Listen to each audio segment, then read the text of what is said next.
자기를 부인하고 십자가를 지는 우리 도현 형제가 계속해서 구하기를 원했던 주의 길입니다. 아멘. 주님은 철저하게 누가복음 24장 44절 이하의 말씀은 내가 모세와 율법과 시편과 선지자의 모든 것들 아버지가 나에 대해서 말한 것을 이루어야 한다. 그냥 걸어가시는 거 아닙니다. 그냥 아무 데나 가는 거 아닙니다. 자기 띠띠고 가는 거 아닙니다. 철저하게, 너무너무 철저하게 하나님이 말씀하신 그 의의를 깨닫고 그것에 순종하시는 것입니다. 이 주님의 길을 우리가 깨닫지 않은 겁니다. 그런데 6절에 보면은 하나님으로부터 보내심을 받은 사람이 있는데 그 이름은 요한이라고 했습니다. 세례 요한입니다.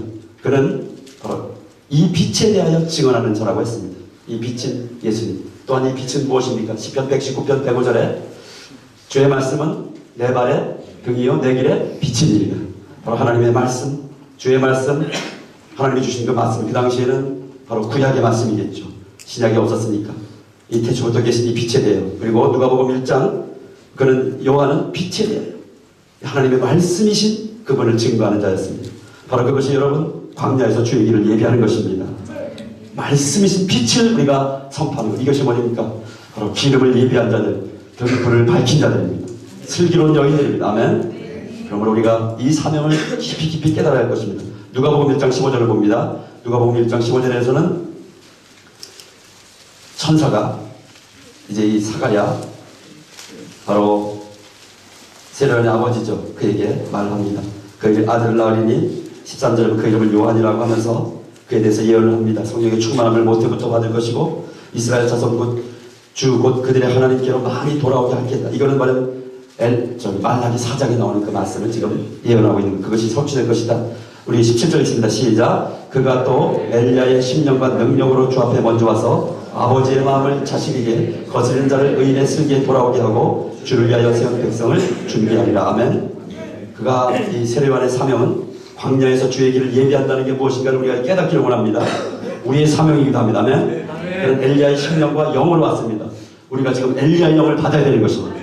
그래서 주의 길을 예비해야 되는데 그것은 바로 주 앞에 먼저 와서 아버지의 마음을 자식에게로 거스르는 자를 의인의 슬기에 하나님의 이 마음과 이 진리와 그 법을 거스린 자들, 그 말씀을 거스린 자들을 의인의 슬기에, 이것은 바로 하나님의 지혜, 의인의 지혜, 그것이 바로 토라를 말하는 것입니다. 구약의 말씀을 말하는 것입니다. 하나님의 말씀하신 것들을 그 앞에 돌아오게 한다는 것입니다. 그것이 돌아오게 하는 것, 이것이 바로 주의 길을 예비하는 것입니다. 아멘. 여러분, 우리가 여기서 조금만 더 나아갑니다.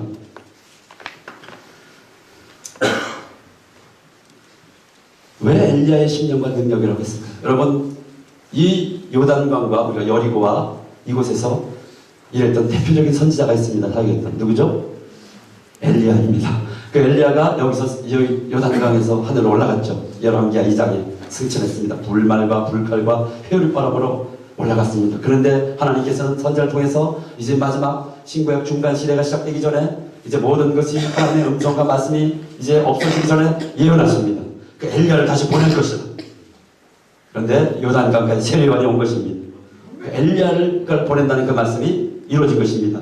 그렇다면 우리는 바로 엘리야를 보낸다고 했던 그 언약이 무엇인가를 알면 바로 세례요한이 어떤 사명을 가지고 왔다는 걸 알게 되고 바로 우리 이 시대 우리가 주의 길을 무엇으로 예비하는 것인가를 깨닫게 되는 것이죠. 아멘. 말라기 4장을 보겠습니다.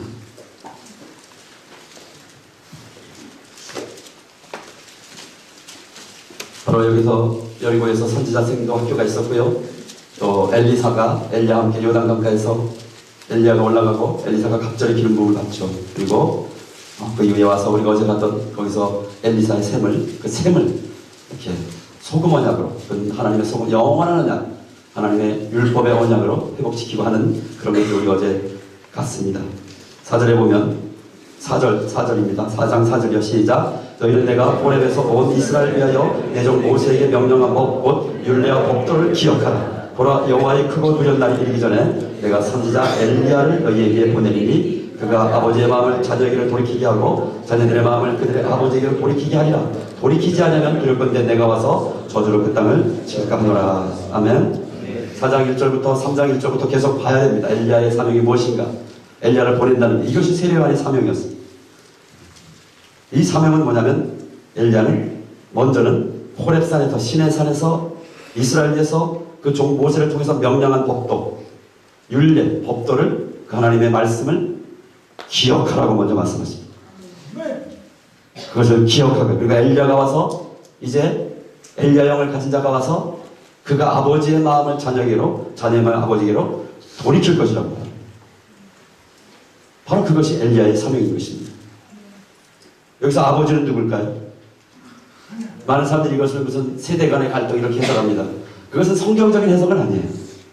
우리는 뭐냐면, 우리 이 헬레니적인 신학의 세례를 받은 우리는 우리 자신의 컨텍스트에 적용을 하는 거예요. 항상 하나님의 마음과 하나님의 말씀의 본래적인 뜻이 무엇인가를 자기를 부인하고 먼저 봐야 그 마음을 알게 되고 그 진리의 본질적인 의의를 깨달아서 순종할 때 성령이 임하시고 기름이 부어지고 시편 65편에 나오는 주의 길, 그분의 길에 설 때 기름이 떨어진다고 했습니다. 그것은 굉장히 풍요롭게 넘치는 기름방울, 그 주님의 길에 서고자 하는 것이 아니라 우리가 지금 영적 상황에 필요한 것들을 말씀을 갖다가 적용하는, 어떻게 보면 자기를 부인하지 않은, 십자가를 지지 않은 이 구조를 빨리 돌이켜야 됩니다. 여러분, 이것을 저도 돌이키는데 이곳에서부터 주님께서 주신 그 사명을 통해 2008년부터 제가 조금씩 그 체질이 바뀌기 시작했어요.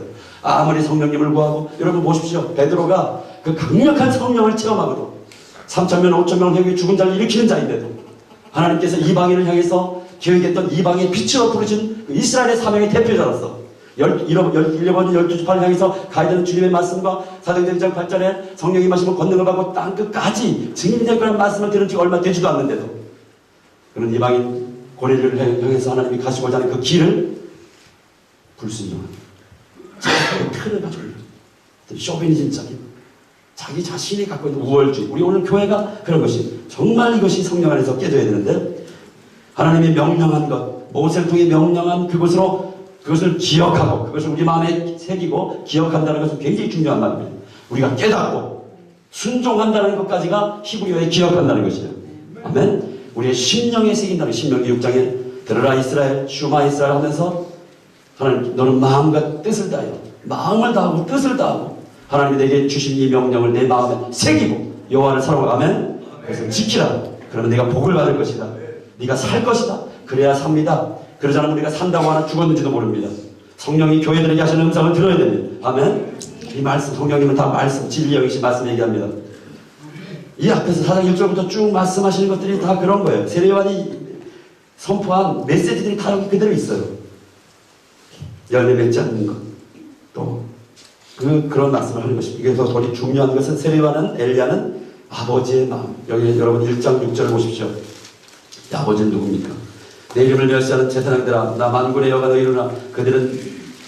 아들은 그 아버지를 좋은 줄이고 내가 아버지일진데 날 공격하면 어디 있느냐. 하나님이 아버지십니다. 아멘. 2장 10절을 보십시오. 우리는 한 아버지를 가지지 아니하느냐. 하나님께서 지으신 바가 아니냐. 그 아버지는 누구시? 이미 구약에서부터 예수님의 말씀이 아버지와 나는 하나님이라니까 뭐라 그러죠? 참나마다 신성을 모독했다면서 죽이고자 합니다. 왜요? 그들은 성경에서 하나님이 말씀하신 그 의와 그 진정한 뜻을 알, 신명기 32장에서, 여러분 신명기 32장 잠깐 보겠습니다. 너무나 중요한 모세의 노래이기 때문에 혹시 기회가 되면 나중에 나눌지 모르지만, 이미 구약에서 율법에서 4절이요 읽습니다. 그는 반석이시니 그가 하신 일이 완전하고 그의 모든 길이 정의롭고 진실하고 거짓이 없으신 하나님이시니 공의로시도고 바르시도다. 그들이 여호와를 향하여 악을 행하니 하나님의 자녀가 아니요 흠이 없고 삐뚤어진 세대로다. 어리석고 지혜 없는 백성아, 여호와께 신같이 보답하느냐. 그는 내 아버지시오. 아멘. 너를 지으신 이가 아니시냐. 그가 너를 만드시고 너를 세우셨다. 이렇게 그러면서 너는 옛날 일을 기억하고 연대를 생각, 이게 다 바로 엘리야가 와서 이 말씀들을 순종하는 거예요. 이미 처음 얘기하는 게 아니에요. 하나님의 아버지심을 이미 이 요단 강가에서 말씀하신 것입니다. 엘리야가 그것을 또 선포하는 거예요. 이방의 빛으로 부르셨고 그들을 향한 하나님의 의와 마음을 그들은 성경을 이렇게 연구하면서도 깨닫지. 왜냐하면 자기 자신을 위한 자기의, 하나님께 열심히 있으나 로마서 10장에 자기의 의를 이루려고 했기 때문에 그렇습니다. 그것이 바로 오늘 우리 가운데도 제 가운데 너무나 많은 것입니다. 그래서 여호와의 크고 두려운 날이 이르기 전에 엘리야를 보내서 아버지의 마음을 자녀에게, 하나님의 심장 가운데 있는 그 본질적인 의와 뜻과 청사진과 그 길들을 우리 자식에게로 부어주실 것입니다. 깨닫게 해주실 것입니다. 그리고 자녀들의 마음을 아버지에게로 돌이키게 한다는 것이죠. 이게 바로 엘리야의 사명입니다. 돌이키다. 돌이키다는 것은 그 얘기를 예비한다는 말씀입니다. 여러분 이사야 40장에서 뭐죠? 예루살렘의 복역에 대해 끝났다. 이제 너희는 외치는 자의 소리여 광야에서 주의 길을 예비하다. 예비하는 게 뭐죠? 히브리어로 파나라고 합니다. 예비하는 파나. 돌이키다. 돌아가다. 여러분 우리가 진정으로 주님 오실 길을 예비하는 것이 무엇입니까? 잘 들으시기 바랍니다. 돌이키는 것입니다. 회개하는 것입니다. 회개하라 천국이 가까웠다고 선포하는 것입니다. 어디로요? 아버지의 마음에게로요.